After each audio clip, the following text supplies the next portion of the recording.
चंद्र ग्रहण, जैसा कि अभी तुम्हें पूरा डिटेल में बता दिया, आप छोटा करके बताते हैं। सूर्य, पृथ्वी और चंद्रमा जब तीनों एक साथ होते हैं एक लाइन में, ठीक है, और पृथ्वी होती है बीच में, तो पृथ्वी क्या करती है कि सूरज की रोशनी को चंद्रमा तक नहीं पहुंचने देती है, यानी पृथ्वी की छाया चंद्रमा पर पड़ती है। और आपको मालूम है कि चंद्रमा जो चमकता है वो सूरज की रोशनी से ही चमकता है, ठीक है। चंद्रमा की अपनी कोई रोशनी नहीं होती है, वो सूरज से रोशनी लेता है और उसी से वो अपनी चांदनी बिखेरता है चारों तरफ, ठीक है।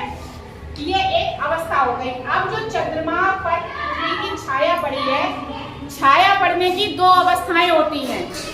छाया जो चंद्रमा पर पड़ती है वो दो तरीके से पड़ती है। नंबर एक होती है आम्र अवस्था। आम्र अवस्था, आम्र अवस्था में सूर्य की रोशनी चंद्रमा तक बिल्कुल भी नहीं पहुंचती है। समझ गए कि सूर्य की रोशनी चंद्रमा तक बिल्कुल भी नहीं पहुंचती है, मतलब पृथ्वी पूरी तरह से चंद्रमा को ढक लेती है। ये हो गई आम्र अवस्था। दूसरी होती है पेनम्र अवस्था। पेनम्र अवस्था, ठीक है।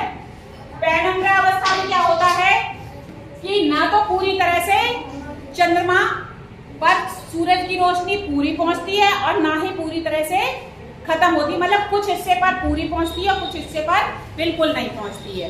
ये होती है पेनम्र अवस्था। अब इन दो अवस्थाओं के आधार पर जो चंद्र ग्रहण है वो तीन तरह के बनते हैं। एक बनता है पूर्ण चंद्र ग्रहण। पूर्ण चंद्र ग्रहण, पूर्ण चंद्र ग्रहण में क्या होता है कि ये अवस्था वो होती है जब आम्र अवस्था होती है, रोशनी जब पूरी तरह से चंद्रमा पे नहीं पहुंचती। आम्र अवस्था जब होती है प्रकाश पहुंचने की चंद्रमा पर, वो होती है पूर्ण चंद्र ग्रहण वाली अवस्था। ऐसी अवस्था में पूर्ण चंद्र ग्रहण पड़ता है। दूसरी होती है आंशिक चंद्र ग्रहण। आंशिक चंद्र ग्रहण, आंशिक चंद्र ग्रहण में कुछ हिस्सा काला हो जाता है लेकिन कुछ हिस्सा दिखता रहता है। चंद्रमा के कुछ हिस्से पे सूर्य की रोशनी पहुंचती है और कुछ हिस्से पे नहीं पहुंचती है। इसके बाद तीसरा होता है उपछाया, इसको बोल देते हैं उपछाया चंद्र ग्रहण।